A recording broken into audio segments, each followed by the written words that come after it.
bangkit ditonton oleh dua pemainnya. Atau Onyx berhasil memendam Liquid ke dalam tanah. So FPL Arena, mana tepuk tangannya? Let's go to the land of Tal. Ini dia untuk game yang kedua. Game yang bisa dibilang secara drafting jauh lebih meyakinkan dari tim Liquid ID. Tapi penentuannya balik lagi kepada eksekusi mereka. Apakah laning bisa dimenangkan karena menghadapi One. Ini salah satu hero yang selalu masuk ke dalam langganan banning. Tapi mungkin kalau untuk Poviusnya aku rasa masih cukup bisa sustain lah ya di area XP, Bro. Harusnya Ya? karena Povius lumayan memudahkan One untuk membuka crossbow of tank. Sementara sekarang penguasaan dari Scavenger EXP. Oh, diambil sama Aran ternyata. Itu namanya dibalaskan Profesor. Kan di game pertama diambil. Ya, banyak yang diambil malahan. Iya sih, nggak salah ya kalau itu ya. Yeah. Cuma ini agak lebih friendly ya, Nevin ya, kalau bisa kita bilang dibandingkan di game sebelumnya untuk draft dimiliki tim Liquid. Ya, friendly, ramah banget memang. Tapi memang kalau ngeliat dari tim Onyx juga ini cukup tanky. Impurage yang dibawakan di tangan Kairi sebagai Gunniver. Dan secara output damage ini yang nanti bakal kita saksikan. Karena sebenarnya untuk di arah awal pun One udah cukup ngebantu ya buat output damage kalau misalnya ada sebuah team fight, Prof. Ya harusnya. Karena buat sekarang rotasinya bakal coba buat EXP dan perlu di mid lane dong. Cukup pasif damage yang diberikan dari Yaskiel. Efek dari Lethal Ignition juga. Tentu menangin Pok di awal itu tujuan dari tim Liquid karena mereka ingin mencoba memaksa mendapatkan poin kill dari Ju. Itu ada yang sadar nggak kenapa Kiboy nempel Bang Sans? Itu just in case ada Quet Shadow. Kalau nggak Joe-nya memaksa ke Sans dan Sansa bisa selamat, itu kalau kena Kiboy, Joe-nya malah bisa kena blunder. Itu Yeah. makanya dia selalu akan ada di sekitar situ karena mereka nggak tahu sebenarnya di mana Joe berada. Itu body block buat Quet Shadow, Nevin. Ya, dan sekarang ini penentuan juga nih ya. Untuk objektif yang pertama, apakah dari tim Liquid ID bisa mencoba untuk merebut karena dengan 4 pemain yang sudah berjaga-jaga dari tim Onyx akan cukup berat. Oke, beda estek dikeluarkan di depan sana, udah nggak ada lagi. Asupan untuk para pasukan dari tim Liquid di bekang. Bahkan Joe udah keluarin Quad Shadow-nya memaksa team fight. Dapetin dua, ada bakal Kyrie. Berhasil menggunakan Fast First Blood di tangan para pasukan dari tim Onyx. Tim Liquid, mereka kembali dengan kehilangan dua pemain plus Starstall. Porak-poranda. My God. Wah, sulit banget permainan yang dimiliki dari tim Liquid. Ya, ini berat sih. Dua pemain langsung berhasil di take down di awal. Ada upaya dari Kabuki memang tadi untuk ikut ke area mid lane. Tapi sekarang lane-nya malah dijajah, Bro. Wah, udah pasti ya. Ini karena Kabuki tadi sempat show juga di bagian mid. Otomatis ngebuat pergerakan dari teman-teman TLID kelihatan di sana. 1000 gold lead dan 2 orang terangkat dengan special migration Valet Requiem. Mengerikan sekali untuk Kairi dan juga Lutfi dengan kombinasinya. Ini yang mungkin dari tadi dicari ya dengan adanya curtain call. Yang bener-bener connect kedua pemain ini itu pasti bakal langsung dipat. Dan itu dia Molten Essence. Yang ngebuat Kairi akan menambahkan lagi daya HP-nya, durabilitasnya dalam team fight panjang. Tapi ya untuk pemilihan sepatunya Magic Shoes, ya menurutku ini ada alasan di baliknya, yaitu adalah cooldown agar dia mungkin menangkapnya lebih cepat lagi. Atau nggak spammingnya kita lihat ya. Bakal lebih rotasi dengan sangat cepat, bakal lebih engage untuk dari gankingnya. Yang mungkin agak cukup bermasalah nanti akan ada di Kabuki sih. Karena dia nggak pakai purify. Jadi pas sana lihat Kairi memaksa ke arah Aran. Dan tanpa kondisi cover yang dimiliki dari Firza, Aran pun juga bisa tumbang Nevin. Walaupun ya belum ada anti regen. Iya ya, karena memang dengan output damage dari Cici di tangan Lutfi ini juga lumayan berasa sebenarnya untuk di area late game maupun di area mid game. Tapi secara rotasi kita belum melihat pergerakan yang terlalu agresif dari tim Liquid ID. Padahal mereka juga ngebawain Farsha yang punya Wings by Wings, Gatot Kaca dengan Avatar of Guardian-nya yang bisa ngebuka inisiasi yang sama. Tapi mereka lebih memilih untuk bersabar dan mungkin bisa lebih fokus ke arah Turtle terlebih dahulu. Meanwhile dari Kiboy dan juga Sans, ini mereka yang bakal jadi penjaga area river sih. Kayaknya kalaupun ada AOG ya, mereka bakal cuekin sih. Karena nggak ada yang bisa bener-bener combo bareng sama Gatot di sini kecuali mungkin Poviusnya kena banyak Dark Wave-nya. Oke, tapi kalau ngomongin ke Dark Wave, apakah dia mampu? Di depan sana bahkan Firza yang bakal coba dipaksa dengan Avatar of Guardian ke dalam. Dan mendapatkan satu point kill tanpa ada satu buff track wave. Dan terusnya dari Kairi. Mengamankan turtle kedua membuat perpasukan dari tim Liquid. Kali ini mereka harus mundur ke arah belakang. Ingat, hanya satu special migration, bukan track wave. Dan oh my God, untung aja Kabuki dapetin ke arah satu. Perfect, turtle, Aran tertangkap di depan sana dan hilang. Gak ada cara untuk bisa pulang. Perfect buff yang mungkin akan menuju ke arah perfect turtle selanjutnya di tangan dari Onyx. Bayangkan kalau tadi nggak dikabuki. Berapa keuntungan yang dimiliki dari Onyx. Dan lihat Skylar. Skylar punya taman bermainnya sendiri di arah top lane. Dia nggak harus ikut team fight. Dia farming aja. Dijagain. Ini bener-bener babysit yang sangat nikmat untuk sosok seorang god laner. Ya bebas banget ya, tapi aku benar-benar salfok banget dengan kombinasi Guinevere dan Juzin sih yang sangat berhasil dari tim Onyx dan mungkin bisa terjadi lagi inisiasi dengan lantern flare-nya. Tapi di bagian bottom lane pun ini udah mulai di pressure lagi. Outer turret mungkin nggak akan ada yang aman sih buat tim Liquid ID karena setelah ini pasti targetnya menuju ke arah mid lane, Prof. Pressure-nya nggak berhenti ya. Iya. Mid lane yang bakal diancam tentunya 3.000 gold lead. Onyx bener-bener menunjukkan bahwa ini loh Guinevere dan juga Zuxin yang tadi dibawakan sama tim Liquid. Emang eksekusinya aja yang berbeda. Mungkin karena komunikasinya lebih berjalan dari Onyx.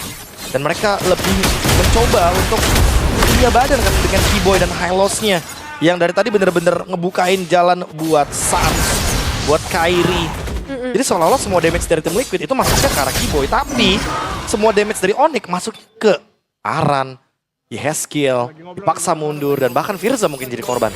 Iya ya, jauh lebih aman sih memang. Tapi sekarang pertemuan di area orange buff ini bisa banget diinisiasi lagi. Kairi. Pemain dari tim Onyx. Ini gerakan yang cukup agresif, mencoba untuk menghindari begitu saja diangkat satu pemain kill dan this is Captain Skylar ready to take off. Skylar terbang mengudara, berhasil dibagi 4 dan bakal lihat revitalizer dari Keyboy berhasil menyelamatkan Skylar. This is Captain Skylar dan lihat itu dia Pavian yang mungkin udah nggak kuat dengan apa yang terjadi. Kita lihat di sini para pasukan dari tim Onyx harus mundur ke arah belakang. Liquid nggak boleh dipaksa karena damage udah nggak bisa ditahan lagi. Wah, ini bakal dipaksa lagi ya, setidaknya untuk bisa memecahkan beberapa passive turret. Tapi tadi ada satu pembuka dari Avatar of Guardian. Apakah terlalu terburu-buru, Prof, untuk pembukaan tersebut? Ya mungkin itu choke poinnya buat Onyx ya, tapi ternyata poin tersebut malah ngebuat Firzanya semakin lebih rugi lagi. Aku mungkin lebih setuju kalau misalkan EOG-nya buat reaction defensif aja. Ya. Karena udah pastikan Onyx bakal start duluan, Onyx pasti bakal ngegas duluan. Berarti yang ketujuh dengan perbedaan gold yang hampir 7.000. Ini sama aja kayak mengulang game yang pertama, Nevin. Cuma temponya lebih berbeda. Temponya lebih hidup aja di mid game, betul. Lebih pelan aja. Iya sih, dan sekarang juga masih dengan pressure yang sama, 5 pemain dari tim Onyx. Dan kita tahu target selanjutnya ke arah mana. Dan Firzanya Nah, ini udah kejebak. itu mending kayak gitu lebih bijak. Iya. Secara defensif aja.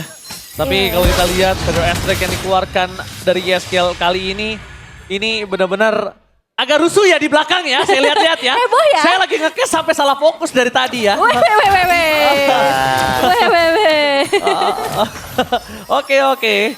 Ini nah bedanya ini mungkin dengan high ground. Tapi Iya. Sans memaksa mendapatkan satu, apakah bakal dilempar ke arah Kairi? Ternyata tidak ada umpan lambung untuk para pasukan dari tim Onyx. Dipukul mundur ke arah belakang, para pasukan dari tim Liquid kali ini mereka benar-benar dikandangin kembali. Sang kuda dikembalikan ke kandang. Iya, tapi masih wave ini juga masih cukup banyak sih untuk bisa didorong lagi karena target utamanya menuju ke arah Holy Shield turretnya dulu. Dan tim Liquid ID dengan hadirnya Farsha, Granger, defense high ground yang sebenarnya cukup tinggi tapi dengan perbedaan yang udah terlalu jauh. Oh, memaksa menuju ke arah Firza, bakal coba dimakan. Kairi masih bisa bertahan, langsung ada satu bomba shadow. Menuju ke arah belakang, sayang sekali. Tidak dikeluarkan jauh dengan shadow kill karena damage-nya pun tidak akan cukup. Apakah Liquid akan kembali ke setelan pabrik, Profesor? Wow. Devin? Kalau udah ngeliat kayak gini sih bisa dibilang bisa jadi. Apalagi pressure sebatas Glorious Pathway aja. Ini langsung ngacak-ngacak setup dari tim Liquid ID, Prof. Dan lihat item Kairi selanjutnya. Setelah brute force, dia langsung menuju ke Winter Crown. Dia mau mancing keributan. Dia mau mancing. Yang penting dia nggak bisa diapa-apain nantinya. Ketika dalam keadaan Valtryek UAM. Beliau memancing. Beliau akan memancing, Devin. Iya. Ini bakal benar-benar jadi taman bermain untuk Onyx sih, bukan cuma untuk Skylar doang tadi di area atas, tapi sekarang semua area dari tim Liquid ID udah nggak ada lagi penjagaan dari inner turretnya dan Lord ya jelas akan terbuka dengan bebas. Ada harapankah, Prof, untuk tim Liquid ID? Karena let's say mereka punya Farsha lah setidaknya di game ini. Aduh. Kata-kata penentang yang paling aku suka adalah ada. Tapi nungguin Onyx yang blunder. Ini kalau match 1 ini benar-benar salah satu judul film yang cocok adalah Jungler yang tertutor. Waduh, bukan tertukar lagi ya? Bukan. Tertukar dan tertutor jadinya. Lutfi juga Winter. Dia tahu untuk menghindari shadow kill, untuk menghindari ultimate dari Hayabusa, Winter Crown sangat dibutuhkan di sini. Oke, Tapi kita lihat Super Wave bergerak di 3 lane yang berbeda. Tapi di arah bottom lane mereka masih memiliki Holy Defense. Standby on position Joe, terperangkap di sana dengan Curtain Call. Tapi Kyrie tidak mau terlalu terburu-buru karena main course-nya ada di arah top lane. Lux bergerak maju menuju ke arah base turret. Memaksa mendapatkan satu dan itu dia umpan lambung dari Suns. Skylar berhasil mendapatkan 1 point kill. Tapi Kapten Skylar masih belum mengeluarkan crossbow of tank-nya. Ya, setidaknya untuk Lordnya berhasil ditumbangkan, tapi begitu juga untuk satu buah base red di area mid lane. Tinggal menunggu inisiasi lanjutan, karena tim Liquid ID sepertinya masih bisa melakukan clearing dan gak berhenti sampai di sana. Wave-nya gak berhenti, Skylar mundur ke arah belakang. Dan this is Kapten Skylar! Berhasil mendapatkan poin kill tambah dan makan fokus ke arah PSK. Berdiri apapun terjadi, Liquid makin tenggelam ke dasar klasemen. Onyx makin berada di atas langit. Semakin jauh lagi dari harapan utama untuk tim Liquid ID, sementara Onyx semakin dekat lagi untuk menuju ke babak playoff dengan posisi yang sangat nyaman dan 2 game yang bisa dibilang benar-benar perfect. Gak ada celah sama sekali dan hanya blunder saja yang diharapkan sama tim Liquid ID karena sisanya ini nggak bisa ditembus oleh pemain dari tim Liquid ID. The real dream team. Semua individu bekerja dengan baik. Semua teamwork seolah sync untuk Onyx. Mereka benar-benar menunjukkan bahwa mereka adalah Sky King sesungguhnya.